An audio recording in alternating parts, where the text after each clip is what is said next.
Hi ಸ್ನೇಹಿತರೆ, ಹೇಗಿದ್ದೀರಾ? ಎಲ್ಲರೂ ಚೆನ್ನಾಗಿದ್ದೀರಾ ಅಲ್ವಾ? Welcome back to Lanchana's lifestyle. ಯಾರು ಕೂಡ ವಿಡಿಯೋನ ಸ್ಕಿಪ್ ಮಾಡಬೇಡಿ, ಪೂರ್ತಿಯಾಗಿ ವಿಡಿಯೋ ನೋಡಿದ ಮೇಲೆ ಲೈಕ್ ಮಾಡಿ, ಶೇರ್ ಮಾಡಿ, ಕಮೆಂಟ್ ಮಾಡಿ. ನಿಮ್ಗೆ ಇಷ್ಟ ಆಗತ್ತೆ ಅಂತ ಅಂದ್ಕೊಂಡಿದ್ದೀನಿ. ಈಸಿಯಾಗಿ ಮಾಡೋ ಅಂಥ ರೆಸಿಪಿ ಚಪಾತಿಗೆ ಅಥವಾ ಸೈಡ್ ಡಿಶ್ ಆಗಿ, ಅನ್ನ ಸಾಂಬಾರಿಗೂ ಕೂಡ ಸೈಡ್ ಡಿಶ್ ಆಗಿ ತುಂಬ ಚೆನ್ನಾಗಿರುತ್ತೆ, ಟೇಸ್ಟಿಯಾಗಿರುತ್ತೆ. ಇದಕ್ಕೆ ಯಾವ ಮಸಾಲೆನೂ ಬೇಡ, ಪುಡಿಗಳು ಬೇಡ, ಏನೂ ಬೇಡ, ಅಷ್ಟು ಚೆನ್ನಾಗಿ ಬೆಂಡಿ ಫ್ರೈಯನ್ನು ಮಾಡ್ಬೋದು. ಇದು ಚಪಾತಿಗೆ ತುಂಬ ಚೆನ್ನಾಗಿತ್ತು. ನಾನು ಚಪಾತಿ ಜೊತೆ ಸರ್ವ್ ಮಾಡಿದ್ದೆ, ಸಾಫ್ಟ್ ಚಪಾತಿ. ಆ ವಿಡಿಯೋ ಕೂಡ ನನ್ನ ಚಾನಲಲ್ಲಿ ಇದೆ. ಲೇಯರ್ ಚಪಾತಿಗಳನ್ನು ಹೇಗೆ ಮಾಡೋದು, ಸಾಫ್ಟಾಗಿರೋ ಚಪಾತಿ ಹೇಗೆ ಮಾಡೋದು ಅನ್ನೋದು ನೀವು ಹೋಗಿ ಸರ್ಚ್ ಮಾಡ್ಬೋದು. ಇಷ್ಟ ಇತ್ತಂದರೆ ನೀವು ಸರ್ಚ್ ಮಾಡ್ಬೋದು. ಬನ್ನಿ, ಸೂಪರಾಗಿರೋ ಅಂಥ ಬೆಂಡಿ ಫ್ರೈಯನ್ನು ಹೇಗೆ ಮಾಡೋದು ಅಂತ ನೋಡ್ಕೊಂಡು ಬರೋಣ. ನಾನಿಲ್ಲಿ ಸುಮಾರು ಒಂದು 1/4 kg ಬೆಂಡೆಕಾಯಿನ ನೀಟಾಗಿ ತೊಳೆದು ಒರೆಸ್ಬಿಟ್ಟು ಆಮೇಲೆ ಕಟ್ ಮಾಡಿದ್ದೀನಿ. ನೀರಿನಂಶ ಇರಬಾರ್ದು ಅಂತ. ನೀರಿನಂಶ ಇದ್ದರೆ ಅದರಲ್ಲಿ ಮೊದಲೇ ಅದು ಒಂಥರ ಲೋಳೆ ಅಂಶ ಇರುತ್ತೆ. ಸೊ ನೀರಿನಂಶ ಇತ್ತು ಅಂದರೆ ಪೂರ್ತಿಯಾಗಿ ಲೋಳೆ ಆಗಿಬಿಡುತ್ತೆ. ಅದಕ್ಕೋಸ್ಕರ ಅದೆಲ್ಲ ಪೂರ್ತಿಯಾಗಿ ನೀರಿನಂಶ ಡ್ರೈ ಆದಮೇಲೆ ಅದನ್ನು ಕಟ್ ಮಾಡಿದ್ದೀನಿ. 1 ಸ್ಪೂನಷ್ಟು ಎಣ್ಣೆ ಹಾಕ್ಕೊಂಡು ಫ್ರೈ ಮಾಡ್ತಾಯಿದ್ದೀನಿ. ಇದು ಸುಮಾರು ಒಂದು ಲೋ ಫ್ಲೇಮ್ನಲ್ಲೇ ಮಾಡಿ ಸ್ನೇಹಿತರೆ, ಬೇಗ ಲೋಳೆ ಎಲ್ಲ ಹೊಲ್ಟೋಗ್ಬಿಡುತ್ತೆ. ಒಂದು 10 ನಿಮಿಷ, ಒಂದು 8 ರಿಂದ 10 ನಿಮಿಷ ಇದನ್ನು ಲೋ ಫ್ಲೇಮ್ನಲ್ಲಿನೇ ನಾನು ಫ್ರೈ ಮಾಡಿದೆ. ಕೆಲವೊಬ್ಬರು ಇದಕ್ಕೆ ಉಪ್ಪು ಹಾಕೋತಾರೆ. ನಾನು ಒಂದು ಅರ್ಧ ಫ್ರೈ ಆದಮೇಲೆ ಉಪ್ಪು ಹಾಕ್ಕೊಂಡಿದ್ದೀನಿ ಸ್ನೇಹಿತರೆ, ಮುಂಚೆನೇ ಹಾಕಿಲ್ಲ, ಯಾಕಂದರೆ ತಳ ಹಿಡಿಯುತ್ತೆ ಅನ್ನೋದಕ್ಕೋಸ್ಕರ. ನೋಡಿ, ಈ ರೀತಿಯಾಗಿ ಲೋ ಫ್ಲೇಮ್ನಲ್ಲೇ ಮಾಡಿ, ಬೇಗ ಲೋಳೆ ಬಿಟ್ಬಿಡುತ್ತೆ. ಅದು ಲೋಳೆ ಇದ್ದಷ್ಟು ಹೆಲ್ದಿ ಚೆನ್ನಾಗಿರುತ್ತೆ ಅಂತ ಹೇಳ್ತಾರೆ. ಬಟ್ ಅದು ಸಾಂಬಾರಲ್ಲಿ ಎಲ್ಲ ಥರ ಇದ್ದರೆ ತಿನ್ನೋದಕ್ಕೊಂಥರ ಅನಿಸುತ್ತೆ.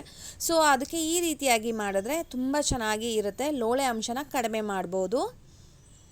ಈಗ 3/4 ಭಾಗ ಅದು ಫ್ರೈ ಆಗಿದೆ. ಈ ಟೈಮ್ನಲ್ಲಿ ನಾನು ಸ್ವಲ್ಪ ಪುಡಿ ಉಪ್ಪನ್ನು ಹಾಕ್ಕೊಂಡಿದ್ದೀನಿ. ಈಗ ಆಲ್ಮೋಸ್ಟ್ ಆಗಿದೆ. ಈಗ ಸ್ಟವನ್ನು ಆಫ್ ಮಾಡಿಬಿಡೋಣ. ಇನ್ನೊಂದು ಪ್ಯಾನ್ ತೊಗೊಂಡಿದ್ದೀನಿ. ಇದರಲ್ಲಿ ಸುಮಾರು ಒಂದು 3 ರಿಂದ 4 ಸ್ಪೂನಷ್ಟು ಎಣ್ಣೆ ಹಾಕ್ಕೊಂಡಿದ್ದೀನಿ. ಅಷ್ಟಿದ್ರೆ ಸಾಕಾಗತ್ತೆ. ಒಂದು ಅರ್ಧ ಸ್ಪೂನಷ್ಟು ಸಾಸಿವೆ ಎಲ್ಲ ಸಿಡಿತಾ ಇದೆ. ಇದಾದಮೇಲೆ ಒಂದು ಸ್ವಲ್ಪ ಜೀರಿಗೆ ಹಾಕ್ಕೊಂಡಿದ್ದೀನಿ. ಸಾಸಿವೆ, ಜೀರಿಗೆ, ಇಂಗು ಇಲ್ಲಾಂದರೆ ಅದು ಒಗ್ಗರಣೆನೇ ಅಲ್ಲ ಅಂತ ಹೇಳ್ಬೋದು.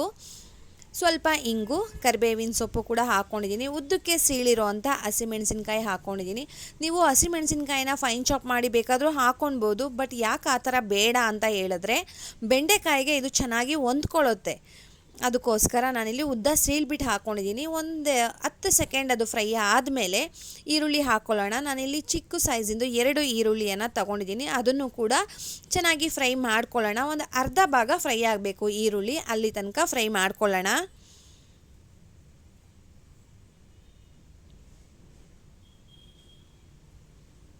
ನೋಡಿ, ಒಂದು ಅರ್ಧ ಭಾಗ ಫ್ರೈ ಆಗಿದೆ, ನಿಮಗೆ ಕಾಣ್ತಾ ಇರ್ಬೋದು. ಈ ಟೈಮ್ನಲ್ಲಿ ಸ್ವಲ್ಪ ಉಪ್ಪನ್ನು ಹಾಕ್ತಾ ಇದ್ದೀನಿ. ಆವಾಗಲೇ ನಾನು ಸ್ವಲ್ಪ ಹಾಕಿದ್ದಿದ್ದು ಅಷ್ಟೇ, ಒಂದು 1/4 ಸ್ಪೂನಷ್ಟು ಅಷ್ಟೇ ಹಾಕಿದ್ದಿದ್ದು ಬೆಂಡೆಕಾಯಿ ಉರಿಬೇಕಾದ್ರೆ. ಸೊ ಇವಾಗ ಈರುಳ್ಳಿಗೆ ಬೇಕಾಗಿರೋವಷ್ಟು ಉಪ್ಪನ್ನು ಮಾತ್ರ ಹಾಕ್ಕೊಳ್ಳೋಣ. ಅದಾಗಿ ಮಿಕ್ಸ್ ಮಾಡಿ ಆದಮೇಲೆ ನಾವು ಫ್ರೈ ಮಾಡಿ ಇಟ್ಕೊಂಡಿರೋವಂಥ ಬೆಂಡೆಕಾಯನ್ನು ಕೂಡ ಇದಕ್ಕೆ ಮಿಕ್ಸ್ ಮಾಡ್ಕೊಳ್ಳೋಣ. ಒಂದು 1/4 ಟೀ ಸ್ಪೂನಷ್ಟು ಅರಿಶಿಣ, ಒಂದು ಅರ್ಧ ಸ್ಪೂನಷ್ಟು ಜೀರಿಗೆ ಪುಡಿ, ಜೀರಿಗೆ ಪುಡಿ ಹಾಕೋದ್ರಿಂದ ಒಂದು ಎಕ್ಸ್ಟ್ರಾ ಟೇಸ್ಟ್ ಅಂತ ಹೇಳ್ಬೋದು ಸ್ನೇಹಿತರೆ, ತುಂಬ ಚೆನ್ನಾಗಿರುತ್ತೆ.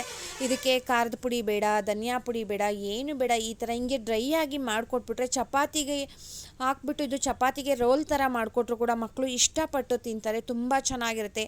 ರಸಮ್ಮು, ಬೇಳೆ ಸಾಂಬಾರು ಮಾಡಿದ್ದೀವಿ ಅಂದರೆ ಸೈಡ್ ಡಿಶ್ ಆಗಿ ಕೂಡ ತುಂಬ ಚೆನ್ನಾಗಿರುತ್ತೆ. ಈಸಿಯಾಗಿ ಮಾಡ್ಬೋದು. ಇವಾಗೆಲ್ಲ ಒಂದು ರೌಂಡು ಚೆನ್ನಾಗಿ ಮಿಕ್ಸ್ ಆಗಿದೆ. ಒಂದು 3-4 ನಿಮಿಷ ಅದನ್ನು ಹಾಗೇ ಫ್ರೈ ಮಾಡಿಬಿಟ್ಟು ಈರುಳ್ಳಿ ಜೊತೆ ಲಾಸ್ಟಲ್ಲಿ ಕೊತ್ತಂಬರಿ ಸೊಪ್ಪು ಹಾಕ್ತಾಯಿದ್ದೀನಿ. ತುಂಬ ಚೆನ್ನಾಗಿರುತ್ತೆ. ಕೊತ್ತಂಬರಿ ಸೊಪ್ಪು ಬಾಯಿಗೆ ಸಿಗ್ತಾ ಇದ್ದರೆ ತುಂಬ ಟೇಸ್ಟಿಯಾಗಿರುತ್ತೆ. ನೋಡ್ತಾ ಇರ್ಬೋದು, ಈಸಿಯಾಗಿ ಬೆಂಡಿ ಫ್ರೈ ರೆಡಿ ಆಯಿತು ಸ್ನೇಹಿತರೆ. ಇದನ್ನು ನಾನು ಚಪಾತಿ ಜೊತೆ ಸರ್ವ್ ಮಾಡಿದೆ, ತುಂಬ ಚೆನ್ನಾಗಿತ್ತು. ಒಂದು ಸಲ ನೀವು ಕೂಡ ಈ ರೀತಿಯಾಗಿ ಸಿಂಪಲ್ ಆಗಿರೋವಂಥ ರೆಸಿಪಿಯನ್ನು ಟ್ರೈ ಮಾಡಿ ಮಿಸ್ ಮಾಡಿದೆ. ಯಾರೆಲ್ಲ ಟ್ರೈ ಮಾಡ್ತೀರಾ ನನಗೆ ಕಮೆಂಟ್ ಮಾಡೋದನ್ನು ಮಾತ್ರ ಮರಿಬೇಡಿ. ಹೇಗೆ ಬಂತು, ಟೇಸ್ಟ್ ಚೆನ್ನಾಗಿತ್ತಾ, ಈಸಿ ಇತ್ತಾ ಅನ್ನೋದನ್ನು ನನಗೆ ಕಮೆಂಟ್ ಮಾಡಿ ತಿಳಿಸಿ. ಲೈಕ್ ಮಾಡೋದನ್ನು ಮಾತ್ರ ಮರಿಬಾರ್ದು ಸ್ನೇಹಿತರೆ. ಆಲ್ಮೋಸ್ಟ್ ಎಲ್ಲ ವೀಡಿಯೋನ ನೋಡ್ತೀರಾ, ಸಬ್ಸ್ಕ್ರೈಬ್ ಮಾಡಿರೋರ್ಗಿಂತ ಯಾರು ಸಬ್ಸ್ಕ್ರೈಬ್ ಮಾಡ್ಕೊಂಡಿಲ್ಲ ಅವ್ರ ವೀಡಿಯೋ ನೋಡೋದೇ ಜಾಸ್ತಿ ಆಗಿದೆ. ಸೊ ಅವರು ಕೂಡ ಸಬ್ಸ್ಕ್ರೈಬ್ ಮಾಡಿಕೊಂಡು ನೋಡೋದ್ರಿಂದ ನಿಮಗೆ ನಾನು ಅಪ್ಲೋಡ್ ಮಾಡಿರೋವಂಥ ವೀಡಿಯೋಗಳು ಬೇಗ ನಿಮ್ಗೆ ಅಪ್ಡೇಟ್ ಆಗುತ್ತೆ, ಬೇಗ ಸಿಗುತ್ತೆ ಅನ್ನೋದಕ್ಕೋಸ್ಕರ ನಾನು ಸಬ್ಸ್ಕ್ರೈಬ್ ಮಾಡ್ಕೊಳ್ಳಿ ಅಂತ ಹೇಳ್ತಾ ಇದ್ದೀನಿ. ನಿಮ್ಮ ಸಪೋರ್ಟ್ ನನಗೆ ತುಂಬಾ ಮುಖ್ಯ ಸ್ನೇಹಿತರೆ.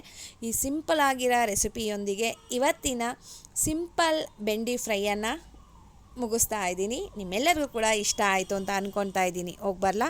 ಬಾಯ್ ಸ್ನೇಹಿತರೆ.